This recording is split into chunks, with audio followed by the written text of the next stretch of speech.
que son frère donnait quelque chose qui était plus important. Il a fait la différence, lui. Et la Bible dit ça, qu'elle s'est précipitée sur son frère. Vous savez ce qu'il a fait précipiter sur son frère? Ça a été la jalousie, parce qu'il a regardé son frère. Il l'a regardé vivre. Il l'a regardé attentivement. Et la jalousie, eh bien, a resté imprégnée dans son esprit, à un point de tuer la seule personne qui était sur terre avec lui. Alors imaginez s'ils auraient été 30 ou 40 ou 50. Et aujourd'hui, on dit ça. Ce n'est pas le but du message, mais je voulais ce matin que nous puissions être bénis ensemble. Amen. Ceux qui sont en haute part, ben, ils auront leur mot dans l'endroit où ils sont. Mais je voudrais qu'on puisse rester dans l'intimité avec Dieu. Amen. Et dans l'intimité avec Dieu, Dieu va nous bénir. Amen. De toute façon, c'est comme ça que Dieu bénit. Vous voulez qu'on prie le Seigneur? Ça a déjà été fait. Et on va prier le Seigneur, demander à Dieu. Je ne sais pas combien de temps je vais vous tenir, mais j'essaie de ne pas être long. Voilà. On va demander à un frère de prier. On a un garçon, il va se lever, il va prier le Seigneur pour nous. Amen. On peut louer ce matin de rendre grâce à Dieu. Merci pour ce qu'on a écouté encore. Nous sommes présentés par l'eau. Dirige-le, conduis-le pour nous. Sois le sujet de joie pour nous. Sois le canal de bénédiction pour nous. Prends toute la place et tu parles à travers lui ce matin. Qu'on soit béni, Seigneur. Merci, Jésus. Amen. Voilà, béni soit Dieu. J'aimerais vous parler ce matin. J'ai écouté Barclay il y a quelques jours, il a parlé du désert. Il a dit un mot sur le désert, et puis vendredi soir, on est parti vers David, et puis on a eu une discussion avec les frères, et puis on parlait du désert. Et j'expliquais quelques versets de la Bible à un frère, et je parlais du désert. Souvent de fois, on voit le désert comme une épreuve de nos vies, mais le désert n'est pas toujours l'épreuve. Pour certains, on pourrait dire que c'est une épreuve de passer dans le désert, mais le désert n'est pas toujours une épreuve, le désert est souvent une formation. Vous dites pas Amen? Amen. Et le désert, c'est une formation où on vient rencontrer Dieu dans l'intimité. Et je voudrais vous parler de ça ce matin. Les quelques sortes de déserts. Les déserts, eh bien, que Dieu nous emmène, les déserts que Dieu nous retire. Le désert volontaire, il y a des déserts qui sont volontaires. Et je voudrais vous parler aussi du choix du désert. Parce qu'il y a des choix aussi. Il y a des endroits où Dieu ne nous emmène pas, qu'on décide d'y aller. Il y a des endroits où on se place, où Dieu n'a pas décidé de nous placer. Des endroits où l'homme se place. Mais Dieu ne veut pas que l'homme se place. Il veut placer les hommes. Et je voudrais vous faire une lecture. Je pensais à un homme, un grand homme de la Bible. Un homme, pas un homme de la Bible, un homme que vous avez certainement connu, c'est Luther. Un grand homme de Dieu, il a dit ça, Luther. On lui a posé la question et on lui a demandé si réellement tu serais d'une certitude sûre que Dieu vient demain, qu'est-ce que tu fais? On ne lui a pas posé un piège, mais si réellement tu saurais que Dieu vient demain, qu'est-ce que tu fais? Quel serait ton projet pour Dieu si tu saurais réellement qu'il vient demain? Il a répondu aux hommes, des hommes importants, il a dit je plante un arbre. C'était une réponse un peu bizarre. Hein? Si réellement il savait que Dieu venait demain, il plantait un arbre. Vous allez dire, mais ça veut dire quoi? On n'a pas trop de réponse à ça. Mais lui, il avait une réponse. Il a dit, il plantait un arbre parce qu'il ne voulait rien changer à ses projets spirituels. Il a dit, je plante un arbre comme si que Dieu vient dans 1000 ans. Mais je le plante tout en sachant que je l'attends demain. Je ne sais pas si vous réalisez un petit peu.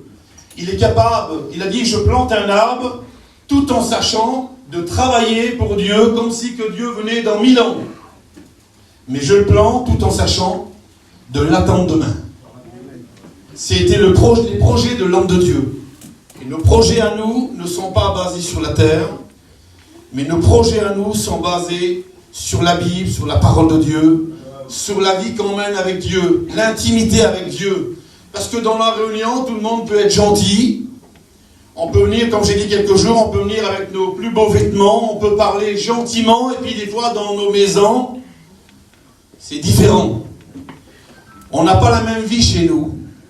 La vie de Dieu, elle ne se vit pas dans la réunion. La vie de Dieu, elle ne se vit pas derrière l'estrade. La vie de Dieu, elle ne se vit pas, pardonnez-moi mes sœurs, j'ai rien contre vous. J'ai pas cherché voir vos prédicateurs de savoir ce qui se passe ici, qu'est-ce que vous faites, non.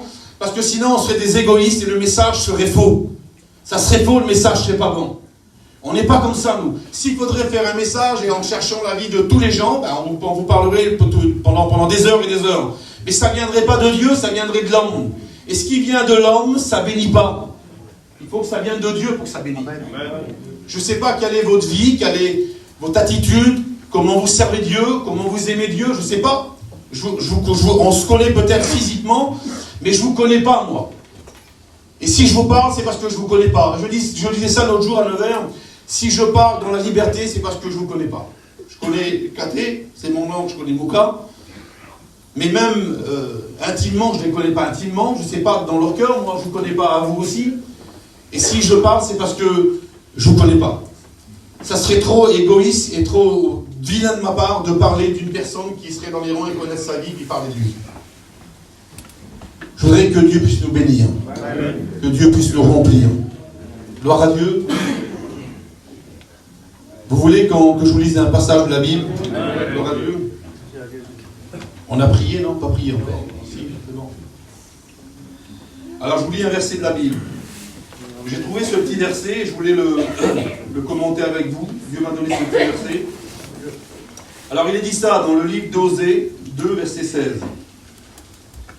C'est pourquoi voici je veux l'attirer et la conduire au désert. Et je parlerai à son cœur.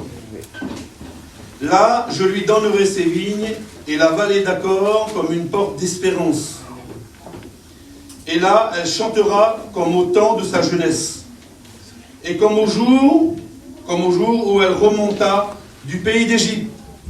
En ce jour-là, dit l'Éternel, tu m'appelleras mon mari, et tu ne m'appelleras plus mon maître.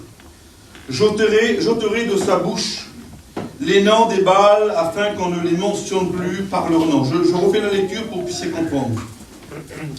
C'est pourquoi, voici, je veux l'attirer et la conduire au désert, et je parlerai à son cœur. Là, je lui donnerai ses vignes et la vallée d'Accord comme une porte d'espérance. Et là, elle chantera comme au temps de sa jeunesse, comme au jour où elle remonta du pays d'Égypte. En ce jour-là, dit l'Éternel, tu m'appelleras mon mari et tu ne m'appelleras plus mon maître. J'ôterai de sa bouche les noms des Baals afin qu'on ne les mentionne plus par leur nom. J'aimerais m'entretenir avec vous sur ce verset de la parole de Dieu. Je ne voudrais pas vous détailler le livre d'Osée. C'est un petit prophète, Osée, et on n'écoute pas trop parler de lui.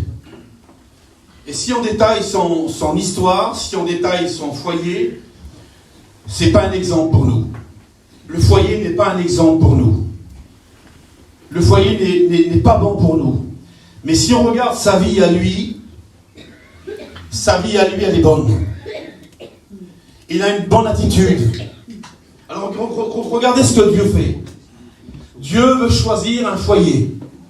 Un foyer, non pas qui lui ressemble à lui, mais un foyer qui ressemble à son peuple. Et il regarde dans toute la Bible et il voit un foyer. C'est le foyer d'Osée et de Gomer.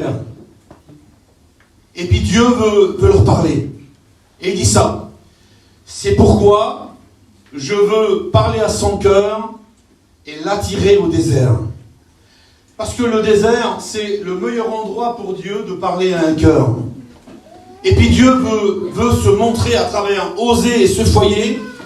Et il veut identifier ce foyer au peuple d'Israël. Genèse verset 14, Genèse verset 15. Il veut l'identifier à Israël lorsqu'Israël est sorti d'Égypte. Et il dit ça.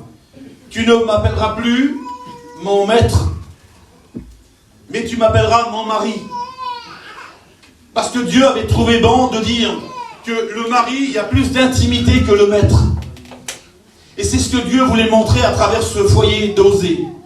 Je vous le détaille pas, c'est pas un exemple de foyer. Laissez-le pleurer le petit bébé, c'est pas grave. C'est pas un exemple de foyer. Mais Dieu voulait s'identifier au peuple d'Israël. Et il va dire ça. Je te prendrai et je te conduirai au désert. Dans le désert, je parlerai à ton cœur Il dit ça le verset, hein. Regardez. C'est pourquoi voici, je veux l'attirer et la conduire au désert. Et je parlerai à son cœur.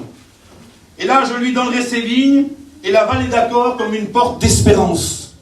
Je lui donnerai ses vignes et la vallée d'Achor comme une porte d'espérance.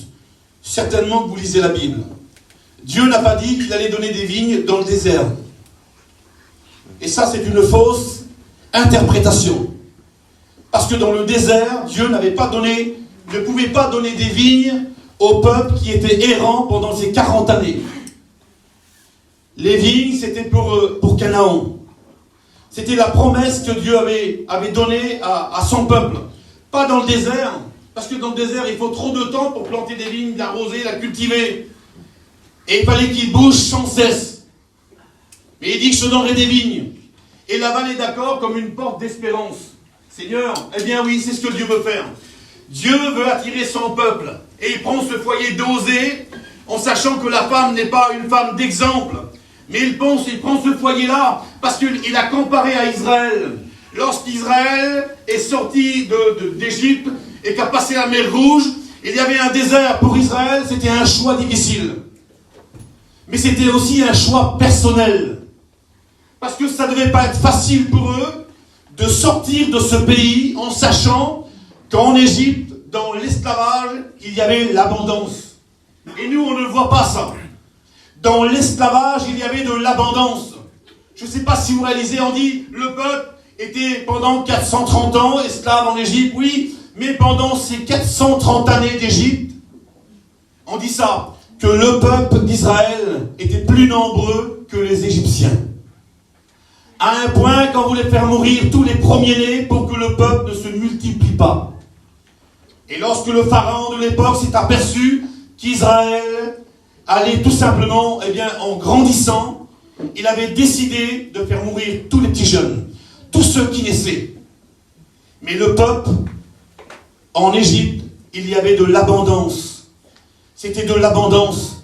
Même eux, lorsqu'ils vont passer, la mer Rouge, ils vont regretter. Et ils vont dire à Moïse, tu nous as emmenés ici au désert pour nous faire mourir, on était bien là-bas. On avait des légumes, on avait tout ce qu'il fallait là-bas. Et toi, tu nous as emmenés au désert. Mais Dieu voulait quelque chose pour le peuple. Et Dieu veut quelque chose pour toi ce matin. Dieu voulait, Genèse, verset 15.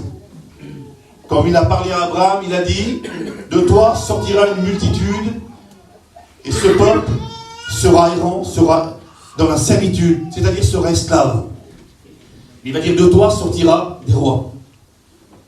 Alors écoutez, quand Dieu dit ça à Abraham, il dit, ils seront dans une servitude, c'est-à-dire esclaves, mais de toi sortira des rois. Ça veut dire que même dans l'esclavage, Dieu a voulu que le peuple qui était en Égypte sorte de cette Égypte pour avoir une formation spirituelle.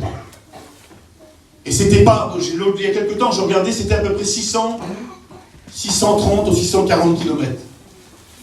Et puis, au lieu de les faire passer par le pays des Philistins qui était plus court, 630 km, en quelques jours, ça serait fait.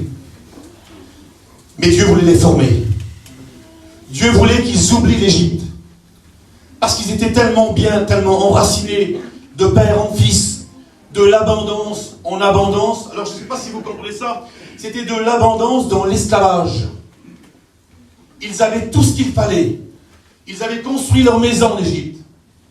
Ils avaient leur famille, leur culture, leurs bêtes, leur bétail. On avait même donné un endroit qui s'appelait Goshen.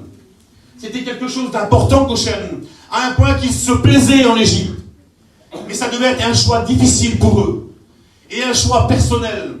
Quel était le choix de ce peuple-là? Le choix personnel, c'était de parler avec les enfants, de parler avec la famille en disant, voilà, on a reçu du ciel.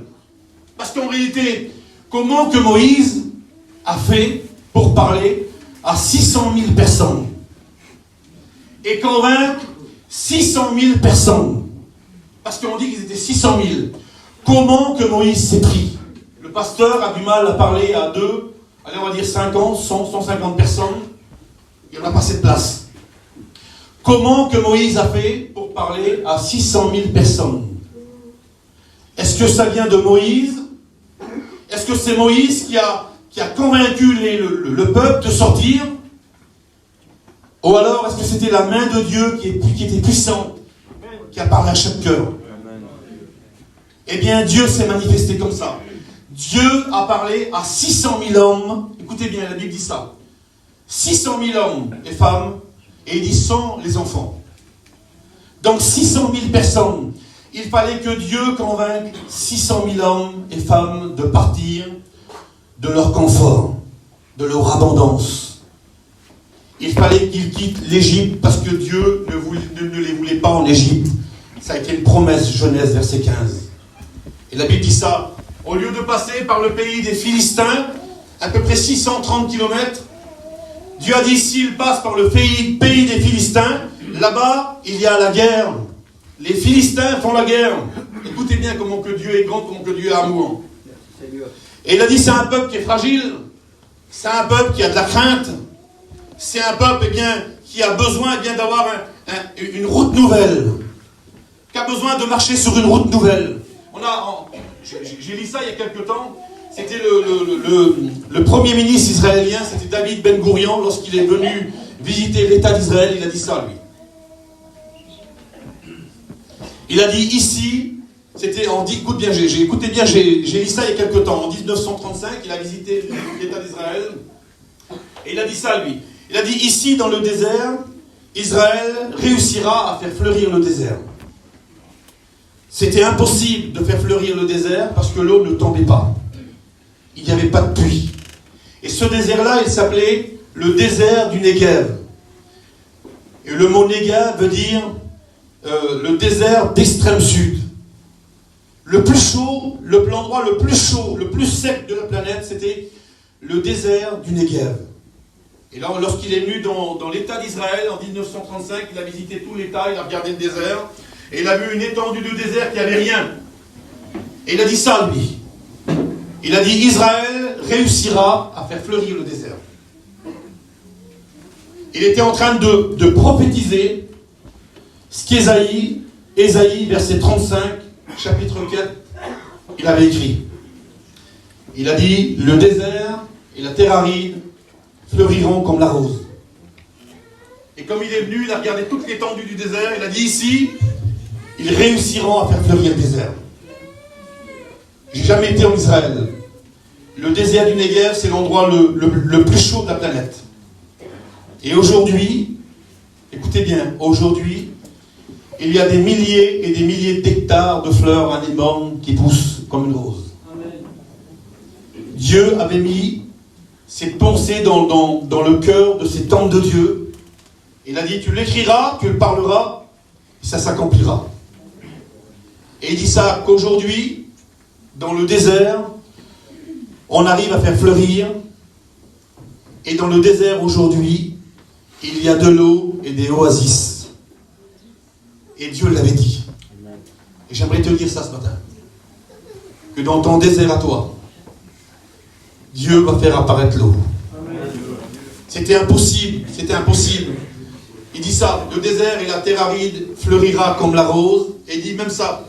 Et il dit, les hommes planteront des vignes, ils habiteront parmi des maisons, c'est-à-dire ils construiront des maisons. Et le verset d'Ésaïe dit ça, Ésaïe, verset 35. Et puis lorsque l'homme il est venu visiter l'État d'Israël, il a dit ici il manque deux choses. Il a dit, il manque de l'eau et des Juifs dans ce désert. Personne ne voulait habiter dans le désert. Il était tellement aride parce qu'il n'y avait rien, personne ne voulait habiter. Il a dit, il manque deux choses, de l'eau et des Juifs. J'ai jamais été en Israël, mais j'ai eu l'occasion de regarder. Aujourd'hui, il y a 22 millions d'habitants. Et il dit, sur ces 22 millions d'habitants, ils plantent dans le désert, ils font leur maison dans le désert, il y a de l'eau et il y a des Juifs. 22 millions d'habitants. Et la Bible dit ça, que lorsque Moïse est parti de Sukkot, il a passé par Étan, c'était un endroit qui était désertique, qui n'avait rien. Il aurait pu passer dans l'endroit où il y avait des Philistins, mais il a dit, mon peuple à moi, c'est Dieu qui a dit ça à Moïse. Moïse, tu ne peux pas le faire passer là-bas, le peuple, là. Il est tellement fragile. Il nous ressemblait un peu à nous, il ressemblait à toi, le peuple. Il est tellement fragile, il ne faut pas l'amener où il y a la guerre, mais il faut lui faire un détour. Qu'est-ce qu'il faut faire alors? Eh bien, il faut passer à travers la mer Rouge. Et la Bible dit que lorsque Moïse a emmené le peuple devant la mer Rouge, certainement vous le connaissez, mais moi, je n'aimerais pas vous parler du film, j'aimerais vous parler de la Bible. Amen. Il s'est mis devant la mer Rouge parce que le peuple devait faire un choix difficile. C'est de tout abandonner pour le désert. En Égypte, alors on le dit souvent ça, le peuple était esclave. On dit, même nous, on dit, comment que les gradins nous traitent mal, hein? Ben oui, hein. Vous allez en commission, vous remplissez le caddie, vous payez, comment ils nous traitent mal, le gardien. Vous avez vu? Comment qu'ils nous traitent mal? Aujourd'hui, eh bien, notre peuple à nous, c'est un peuple qui est choisi pour être aidé par l'État français. Il n'y a pas un peuple comme... Puis le peuple en Égypte, il nous ressemblait à nous. Il était tellement bien que ça devait être difficile à le faire bouger. Il fallait que l'intervention de Dieu, pas l'intervention de Moïse, hein, parce que Moïse était un porte-parole, était un homme comme vous et comme moi, mais il fallait l'intervention de Dieu pour faire bouger le peuple, pour le faire sortir de son confort. Il y avait les maisons, il y avait les vignes, il y avait tout. Ils avaient tout en abondance en Égypte. Mais il fallait l'intervention de Dieu. Amen. Et lorsque Dieu a parlé au peuple, 600 000 hommes, la Bible dit que le peuple a pris le choix, c'était un choix difficile. Mais le peuple a fait le choix de quitter leur confort pour le sable. De quitter leur confort pour le désert. Parce que dans le désert, il n'y avait rien. Mais Dieu avait besoin de former son peuple pour atteindre la terre promise jusqu'à Canaan. Et on dit que lorsque Moïse s'est mis devant la mer Rouge et qu'il a levé eh bien, ce bâton, la Bible dit que la mer s'est ouverte, mais elle ne s'est pas jetée dans l'étendue du sable. Parce que Dieu voulait que le peuple puisse marcher eh bien, à pied sec sans se mouiller les pieds. Et lorsque la mer s'est ouverte, elle ne s'est pas jetée dans l'étendue du sable. 600 000 personnes traversant la mer, et le seul obstacle qu'ils ont devant eux, c'est pas quelque chose de bon, c'est pas une bénédiction. La première source qu'ils trouvent, c'est les eaux de Mara. Tout pour décourager le peuple. Tout pour les freiner. Tout pour les arrêter dans une vie spirituelle. C'est les eaux de Mara. Et le peuple eh bien, a commencé à murmurer contre Moïse en disant « Tu nous as fait sortir de l'Égypte. Là-bas, on avait des légumes, on avait du pain, il y avait tout ce qu'il fallait là. Et toi, tu nous fais sortir pour nous emmener dans le désert. Et la seule bénédiction qu'on aurait pu avoir, qui aurait pu nous faire du bien, c'était ce petit ruisseau de Mara. Mais c'est amer. Il y a de l'amertume. Et puis la Bible dit que Moïse consulta l'Éternel. Parce qu'il connaissait. Et c'est ce que Dieu veut de vous ce matin. C'est que vous consultez Dieu parce que vous le connaissez. Que Dieu puisse retirer, pardonnez-moi, je ne sais pas ce que vous vivez moi, mais que Dieu puisse retirer l'amertume. Qu'il puisse avoir quelque chose de bon, quelque chose de sain, quelque chose de spirituel. On ne peut pas adorer avec de l'amertume. Puis Dieu a dit à Moïse, Moïse, tu prends un petit morceau de bois, tu les jettes dans les eaux de Mara, et au moment où tu jetteras le petit bout de bois, c'est enfantin en réalité, et que le petit bout de bois touchera les eaux, bien à ce moment-là, les eaux vont devenir saines. Mais il fallait que Moïse consulte Dieu. Il n'a pas pris la décision, lui. Ce n'était pas une décision personnelle. Parce que Moïse était comme vous et comme moi. Il fallait qu'il consulte Dieu. Il ne pouvait rien faire sans consulter Dieu.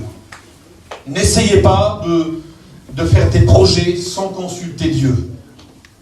Les projets que vous allez faire sans consulter Dieu, ce sera des projets qui n'aboutiront pas. Mais si vos projets à vous sont basés sur Dieu, il a dit ça Moïse, regardez, je l'ai marqué Exode 33 verset 15.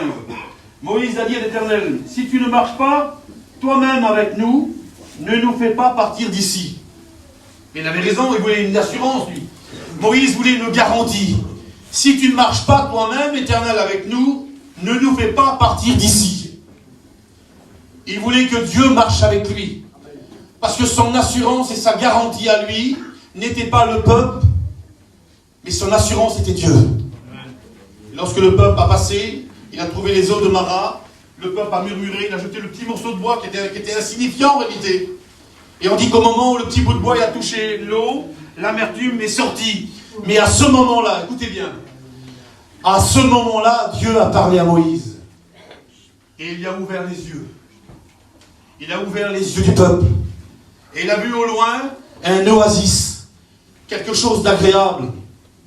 Il a vu au loin, eh bien, un oasis où il y avait 12 sources et 70 palmiers. Mais pourquoi que Dieu fait montrer à Moïse au loin 12 sources et 70 palmiers? Quel intérêt pour lui? Qu'est-ce qu'il allait en recevoir, Moïse? Qu'est-ce qu'il allait en tirer? Est-ce que c'était pour qu'il s'établisse, pour que le peuple puisse rester? C'était un avant-goût d'une bénédiction? Qu'est-ce que c'était alors, Seigneur? Qu'est-ce que Dieu voulait montrer à Moïse? Dieu voulait montrer à Moïse les 12 sources qui nous représentent les 12 tribus d'Israël. Parce que ce sont 12 sources qui allaient se propager. Parce que les hommes allaient parler de Dieu. Et les sources, c'était ça. Des fleuves allaient sortir, des sources allaient sortir. Mais pourquoi 70 palmiers, Moïse? Tu as besoin d'aide. Et puis Dieu voulait montrer à Moïse qu'il avait besoin d'aide. Qu'il avait besoin de 70 hommes pour l'aider. Et les 70 palmiers, c'était le symbole de la fierté pour Moïse. Moïse, regarde au loin. Il y a les 12 tribus d'Israël qui sont devant. Moïse, regarde au loin. Il y a les 70 palmiers. C'est 12 hommes que je prépare pour toi, pour qu'ils puissent t'aider dans ta charge. C'est ce que Dieu veut. Il a voulu que Moïse ne se fatigue pas. Il a voulu le préparer. Mais Dieu voulait le préparer dans le désert. C'était pendant ces 40 années. Dieu voulait que Moïse oublie tout. Pourquoi que Dieu voulait que Moïse oublie tout? Souvent de fois, Dieu t'emmène dans le désert. Et puis ça vous a déjà arrivé. Lorsque vous passez par le souci de la vie, lorsque vous passez par l'épreuve de la vie, lorsque vous passez par la maladie, vous êtes capable d'avoir un désert dans votre chambre. C'est le seul endroit où on se met à genoux. Et lorsque vous êtes touché dans votre corps, vous êtes capable de venir à la réunion ici, de dire Seigneur, je veux que l'église soit mon désert. Je veux me mettre à genoux, Seigneur. Et le désert de la chambre, c'est de se mettre à genoux lorsqu'on est touché nous. Est-ce que ça vous a déjà arrivé? Moi, ça m'a déjà arrivé de passer par le désert et de dire Seigneur, mon désert à moi, ma formation à moi, c'est dans ma chambre, Seigneur. C'est bien à la réunion, mais c'est dans ma chambre à moi. Et puis Dieu voulait que Moïse parte par ce désert. Comme Dieu l'a envoyé, il a dit, je ne sais pas parler, moi. J'ai la bouche et la langue embarrassées. Mais n'oubliez pas que Moïse était quand même un homme important en Égypte. Et puis en Égypte, Moïse, lui, écoutez bien ce que Moïse a fait. En Égypte, Moïse, lui, était capable de regarder le peuple. Moïse était capable d'être nourri par le peuple en Égypte. C'était comme ça l'Égypte. Mais au désert, c'était différent. Dieu voulait changer le caractère de Moïse. Dans le désert, il fallait que Moïse marche devant. Et que le peuple le regarde. C'était différent. C'était pas l'Égypte. Là en Égypte, il regardait le peuple, mais dans le désert, il fallait que le peuple le regarde à lui. Et en Égypte, les hommes nourrissaient Moïse. Mais dans le désert, il fallait que Moïse nourrisse le peuple. Il dit que son langage a changé. Son langage a changé. Et c'est ce que Dieu veut de nous ce matin, c'est ce que Dieu veut de toi ce matin. C'est que ton langage il change. Et pour que ton langage il change, il veut aussi te donner une autre nourriture. Moïse, là-bas il y avait du pain, tu nourrissais le peuple te nourrissait. Mais Moïse, laisse-moi t'emmener dans le désert et laisse-moi te nourrir à moi. Laisse-moi te nourrir. J'ai quelque chose de bon pour toi. J'ai une autre nourriture que celle du monde, celle de l'Égypte. Parce que celle de l'Égypte, elle t'envoie la perdition, mais moi, celle que je vais te donner dans le désert, c'est une nourriture qui vient du ciel. C'est quelque chose de bon. Moïse, laisse-moi te nourrir. Laisse-moi changer ton langage. Laisse-moi changer ta vision. Laisse-moi changer ta marche. Et puis Dieu voulait changer tout de Moïse. Pourquoi alors? Parce que Dieu voulait que Moïse oublie l'Égypte. Que Moïse ne parle plus d'Égypte. Mais il fallait que sa pensée soit spirituelle. Et ce que Dieu veut de nous ce matin, de toi, c'est que tu oublies le monde, que tu oublies bien les imperfections, que tu oublies ton mauvais langage, ta mauvaise vision, ta mauvaise façon d'agir. Et Dieu veut t'emmener dans un désert pour te former, que tu puisses oublier. La Bible dit ça. Lorsque Jean est parti au désert, l'évangile de Luc dit ça. Il est parti dans le désert et il va dire ça. Moi, je suis la voix qui crie dans le désert. Dans le désert, il n'y avait rien, pas grand-chose. Mais il dit, moi je suis la voix qui crie dans le désert. Et je me suis posé la question, j'ai voulu savoir pourquoi que Dieu l'emmène dans le désert. Il fait comme Moïse. Dieu voulait former Moïse dans le désert, mais Dieu voulait former Jean, l'apôtre Jean, dans le désert. Et il voulait qu'avant d'être un porte-parole de Dieu, il voulait bien de le former dans le désir, dans le désert, avant d'être le porte-parole de Dieu, le former dans le désert, mais il fallait qu'il apprenne le silence. Et il disait, moi, je suis la voix qui crie dans le désert. Et j'ai voulu savoir pourquoi une voix qui crie dans le désert. Alors on le lit, puis vous l'avez écouté des dizaines de fois. Et j'ai regardé ce que ça voulait dire. Et on dit ça dans l'histoire d'Israël, lorsqu'un roi passait. On prenait un homme de confiance, un homme de qualité, de qui, eh bien, on pouvait tout dire. C'était un homme de confiance en réalité, un peu un avant-garde. Et on disait à cet homme, voilà ce que tu vas faire. Tu vas courir devant la caravane. Parce que le roi est sur son char. Tu couriras devant la caravane. Et tu regarderas si dans le désert il n'y a pas de trous, d'obstacles ou de pierres. Et au moment où il y aura des trous, des obstacles et des pierres, eh bien tu feras un signe au loin pour dire que la caravane ne passe pas là. Mais si le chemin est propre, s'il n'y a pas d'embûche, tu crieras au loin, tu seras le porte-parole pour tout le campement. Et on dit que l'homme courait en avant. Et lorsqu'il courait en avant, lorsque le chemin était propre, il était la voix qui criait dans le désert. Et puis Jean le Baptiste, c'était ça, lui. Il disait qu'il était la voix qui crie dans le désert. Il était en train de préparer le chemin où Jésus devait marcher. Et la voix qui crie dans le désert, il va dire ça. Toute colline et toute montagne sera abaissée et humiliée. Et j'ai voulu chercher à savoir, Seigneur, une montagne humiliée ou une colline abaissée, c'est impossible. Mais les montagnes et les collines, c'était les rois et les gouverneurs qui devaient s'humilier à la rentrée de Jésus dans la ville sainte. Il fallait que les rois et les gouverneurs s'humilient. Et les huissiers vont dire de lui, jamais homme n'a parlé comme cet homme. Parce que quand Jésus parlait, eh bien les hommes s'humiliaient. Et les montagnes et les collines, c'était les rois et les gouverneurs de l'époque. Puis Jean a dit ça dans le désert. Moi, je suis la voix qui crie dans le désert, préparez le chemin du Seigneur, aplanissez ses sentiers. Il était prêt, il était disponible. Et ce que Dieu veut aujourd'hui, c'est des hommes et des femmes disponibles pour Dieu. Et la Bible dit que lorsqu'il criait dans le désert, il était en train de préparer le chemin du Seigneur. Nous sommes appelés, moi et vous, à préparer le chemin du Seigneur. Comment, Seigneur ? La Bible dit que c'est lui-même qui va tracer une route nouvelle pour nous. Eh bien, Dieu nous a appelés à préparer un chemin. Le chemin du Seigneur. Afin que ceux qui sont autour de nous, eh bien, que nous puissions les inviter et venir sur le chemin du Seigneur. La Bible dit ça, que lorsque Jacob est parti de Bethsheba, et si vous regardez le mot Bethsheba, veut dire désert extrême sud. Il fallait qu'il parte du désert pour être formé par Dieu. Il fallait qu'il parte de Bethsheba et qu'il prend la direction de Charan. Ça vous dit peut-être pas grand-chose, mais je vous l'explique en 2 minutes. Bethsheba, c'est le désert extrême sud. Et Charan, c'est un endroit où il y a des montagnes, il y a tout en abondance.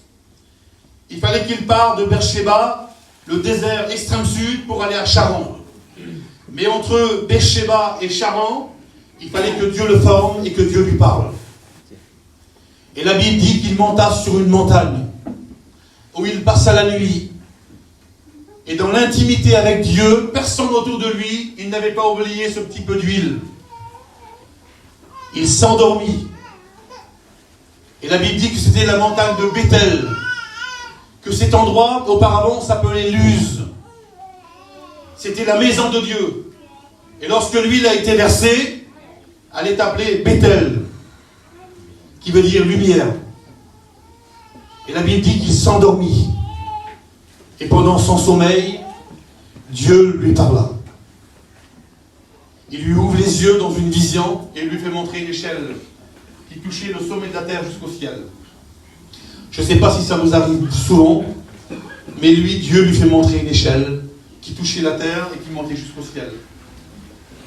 Je ne sais pas si vous réalisez déjà, à cette époque-là, Dieu mentionne une échelle de la terre au ciel.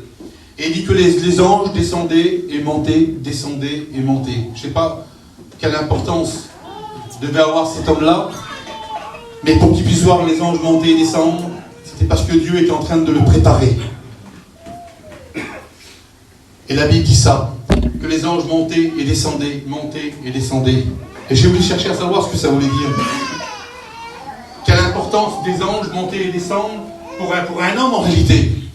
Et Dieu était en train de révéler à Jacob qu'à chaque fois que les anges montaient et descendaient, c'était toutes les bénédictions qu'il allait avoir dans la vie qui allait se présenter devant lui. Chaque ange qui descendait et qui montait, c'était une bénédiction que Dieu allait lui accorder. Je ne sais pas combien d'anges montent et descendent pour toi. Mais je le sais, moi, qu'il y en a un au milieu de nous. Ce n'est plus un ange, c'est le Fils de Dieu. Et qu'il est capable de te donner toutes ces bénédictions que tu attends. Et la Bible dit qu'il se réveilla. Parce que lorsque Dieu nous parle, on est obligé d'ouvrir les yeux et de se réveiller. On ne peut pas rester de notre sommeil. Eh bien, c'est ce que Dieu veut faire pour toi. Dieu veut t'attirer au désert, mais il veut te réveiller. Il veut te former. Il fallait que pour lui, il oublie tout. Tout ce qui se passait en Égypte. Parce que Dieu voulait un homme saint, un homme vrai pour conduire son peuple. Que Dieu soit béni et glorifié. Je vous lis un petit passage et je vais terminer. J'avais plein à dire. Vous savez ce que c'était la vallée d'Achor? La Bible dit qu'il attire les hommes au désert. Et il parle de la vallée d'Achor comme une porte d'espérance. Vous trouverez ça dans le livre de Josué, verset 6. La vallée d'Achor n'a jamais été une porte d'espérance. La vallée d'Achor, c'est un endroit où on a amené Akan. Où Akan a pris le manteau de Shinéar et le lingot d'or et a triché avec Dieu. Et c'était la vallée d'Achor. Et on dit que la vallée d'Achor, c'était un gouffre. C'était un endroit où on prendait les hommes, on les lapidait, on les faisait mourir dans la vallée d'Achor. Donc jamais il y aurait pu avoir une porte d'espérance dans la vallée d'Achor. C'était un endroit où c'était un gouffre. Et on dit que parce qu'Akan avait triché. Et puis écoutez bien, Akan avait triché en prenant le lingot d'or et le manteau de Shinéar. Lorsque le peuple a traversé le Jourdain, à la conquête de Jéricho, lui, son intérêt à lui, sa vision à lui, il était attiré là-dessus. Il était attiré sur l'or, sur l'argent, sur les bienfaits du monde. Il a laissé un petit peu le peuple et lui, il a rentré et il a pris le lingot d'or. Le manteau de Shinéar. D'ailleurs, Shinéar, c'est un nom qu'on appelle Babylone. C'était le premier nom qu'on a donné à Babylone, Shinéar. Et on dit qu'il a fait un trou, il a mis le lingot d'or, il a pris le manteau. Mais Dieu l'avait vu. Mais Dieu n'a pas empêché de bénir le peuple. Bien qu'au milieu du peuple, il y avait un intrus, un malfaiteur. Quelqu'un qui était attiré par les choses du monde. Et on dit qu'on a pris cet homme Akan et on l'a emmené dans la vallée d'Achor.